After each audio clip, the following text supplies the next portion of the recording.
Babala po mga magulang, lalong-lalo na maselan po ang susunod na ibabalita namin. Lalo na yung mga bata dyan, mga magulang pakigabayan lang po. Ito po, mula sa bansang Mexico, isang batang 5 taong gulang ang umano'y tinanggalan ng mga mata ng sarili niyang mga magulang. Ayon sa mga pulis, dinukot ang mga mata ng bata gamit ang kutsara bilang bahagi umano yun ang tinatawag na satanic ritual. Nang datnan ng mga paramedik ang bata, wala na ang kanyang kanang mata habang nakaluwa na ang isa pang mata niya. Arestado ang mga magulang ng bata, pati ang 5 iba pang katao. Sa Amerika naman, may bago pong attraction ika sa isang theme park sa California. Binuksan na ang ride na halaw sa sikat na pelikulang Transformers. Ang tawag sa ride na ito ay Transformers The Ride 3D. Makikita rito ang tagisan ng mga Autobots at ang kalaban nilang Decepticons. Pero sa halip na pinapanood lang ang mga giganting robot na yan, abay, mistulang kasama kayo sa mismong laban. Pati nga ang mga init at yung yanig ng mga pagsabog, ramdam sa bagong ride na yan. Kumpiyansa si Timothy Bradley Jr. na mananaig siya sa nalalapit na sagupaan nila ng ating pambansang kamaong Manny Pacquiao. Nagpasiklab pa si Bradley o nagpasilip pa si Bradley sa kanyang ensayo sa Palm Springs sa California. Tiwala siya na mapapanatili niya ang kanyang malinis na record sa pagtutuos nila ng ating pambansang kamao. Wala pang katalo-talo yung Bradley na yan, pero mataas daw ang pagtingin niya kay Pacman. Say, you gotta love me through anything. She said, not through that.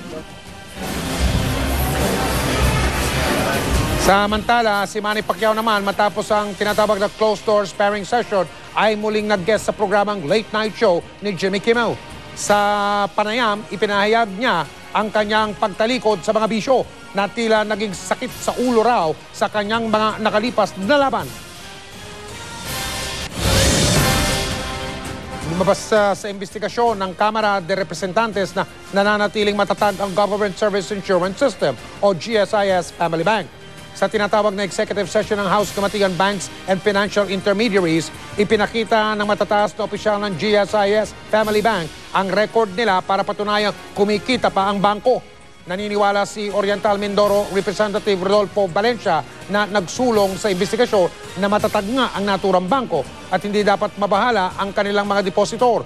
Ang investigasyon ay hiningi ni Congressman Rene Dragon na nagsabing ang bangko ay nawalan ng hindi bababa sa 2.5 bilyong piso sa loob ng ilang taon. May nakatakda pa ring pagdinig sa Hunyo.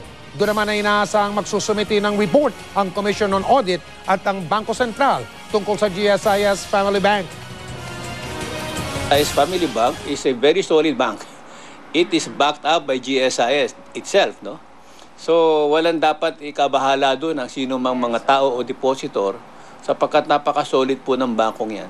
GSIS is a very stable financial institution, and that being a subsidiary or a bank of the GSIS, definitely matibay po yan.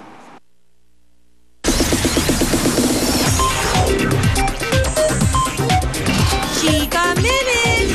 Ngayong single na naman ang kapuso star na si Heart Evangelista. Hindi may iwasang malink siya sa ilang personality.